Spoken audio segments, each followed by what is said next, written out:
Bonjour à tous et à toutes, merci de votre fidélité, merci d'écouter Immigration TV Canada, le seul canal qui vous donne des informations venues directement de l'immigration canadienne et du gouvernement canadien. C'est aussi le canal qui vous accompagne dans vos démarches d'immigration vers le Canada. Et n'oubliez pas, si vous êtes nouveau à cet espace, abonnez-vous à notre chaîne YouTube, partagez nos vidéos avec tous vos contacts et surtout likez tous nos vidéos afin que YouTube pourra donc suggérer notre travail avec d'autres personnes, surtout à celles-là qui ont besoin de venir immigrer ici au Canada.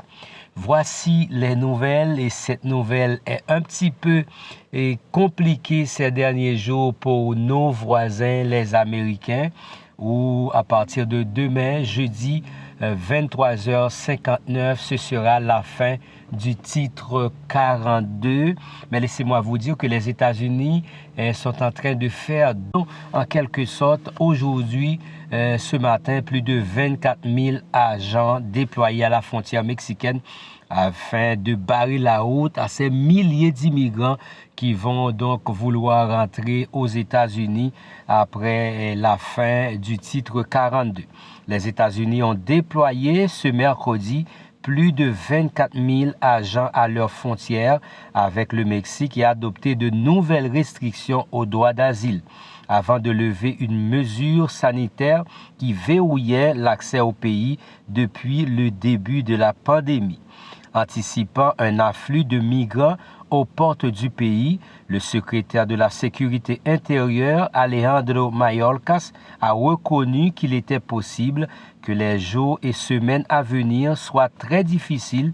Il a indiqué que les autorités observaient déjà un nombre élevé d'arrivées dans certains secteurs. La veille, le président démocrate Joe Biden était allé jusqu'à admettre que la situation serait chaotique à l'expiration du dispositif dit titre 42 jeudi à 23h59 de Washington. Cette règle censée limiter la propagation de la COVID-19 conférait la possibilité aux autorités américaines de refouler immédiatement tous les migrants entrés dans le pays, y compris les demandeurs d'asile.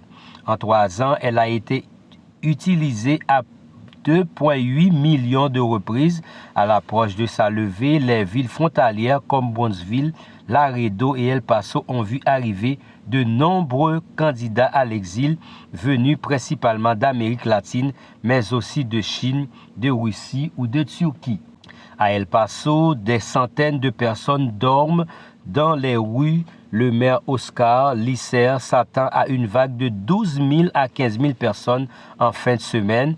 Pour aider les autorités locales, le gouvernement a annoncé à mercredi le déploiement de plus de 24 000 agents et forces de l'ordre, ainsi que plus de 1100 coordinateurs de la police aux frontières. C'est sans compter les 1500 soldats dépêchés par le département de la Défense en renfort des 2500 déjà sur place. 2 à 3 fois plus de vols. En parallèle, les départements de la justice et de la sécurité intérieure ont finalisé de nouvelles restrictions au droit d'asile annoncées en février. Elles ont fait l'objet d'une procédure obligatoire de consultation et entreront en vigueur dès ce jeudi soir. Avant de se présenter à la frontière, les demandeurs d'asile, à l'exception des mineurs isolés, devront désormais avoir obtenu un rendez-vous sur une application téléphonique mise en place par les gardes frontières ou s'être vu refuser l'asile dans un des pays traversés lors de leur périple migratoire. Dans le cas contraire, leur demande sera présumée illégitime et ils pourront faire l'objet d'une procédure d'expulsion accélérée, leur interdisant pendant 5 ans l'entrée sur le sol américain. Aux personnes qui pensent faire le voyage jusqu'à notre frontière sud, il faut que vous sachiez que les passeurs ne pensent qu'à leur profit. Ne croyez pas leurs mensonges, ne risquez pas votre vie et vos économies pour vous retrouver expulsés des États-Unis, a lancé M. Mayorkas lors d'une conférence de presse. Les États-Unis prévoient d'augmenter les vols de rapatriement qui doubleront ou tripleront pour certaines destinations. Quelques 7000 places supplémentaires seront créées dans les centres de rétention afin que les migrants ne disparaissent pas dans le pays en attendant l'examen de leur dossier. Pour encourager les voies légales d'immigration, Washington a prévu d'ouvrir à terme une centaine de centres régionaux de gestion situés en dehors du pays où seront étudiés les dossiers des candidats à l'immigration. Les premiers sont prévus en Colombie et au Guatemala.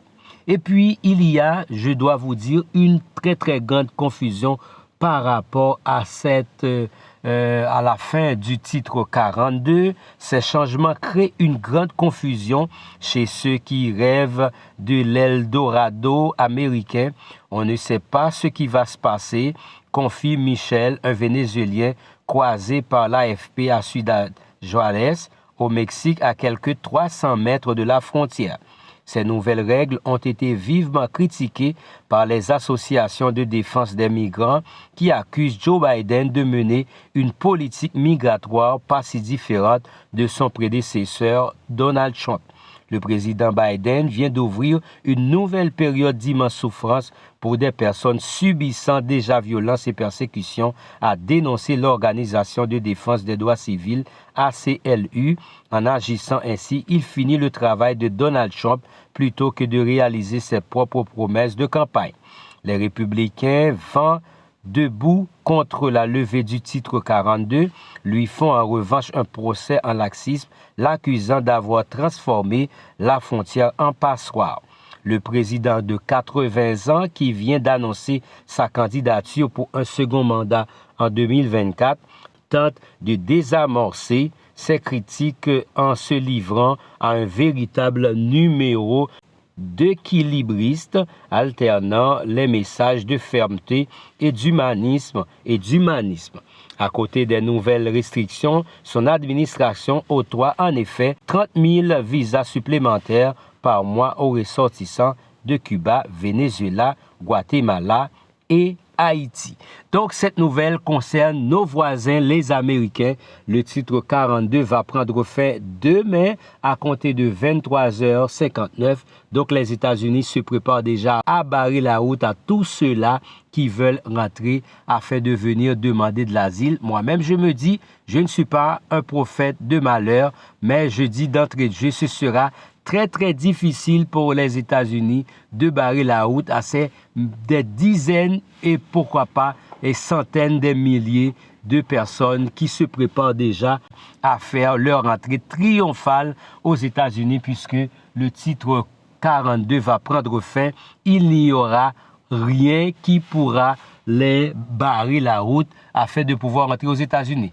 Mais la seule chose, je tiens à vous dire, les États-Unis viennent de changer les donnes, donc il vous faut prendre un rendez-vous sur une application qu'ils vont mettre disponible afin de pouvoir se présenter à la frontière pour sa demande d'asile à bon entendeur. Salut. Ça a été un plaisir de vous présenter ces informations. Informations de dernière heure pour ceux-là qui se préparent pour rentrer aux États-Unis à partir de demain. N'oubliez pas, si vous avez vos proches qui sont autour de la frontière, partagez ces informations avec eux afin qu'elles puissent écouter et savoir tout ce qu'ils doivent faire pour traverser en bien à la frontière américano-mexicaine. Excellente journée à tous. On se donne rendez-vous demain. Au revoir.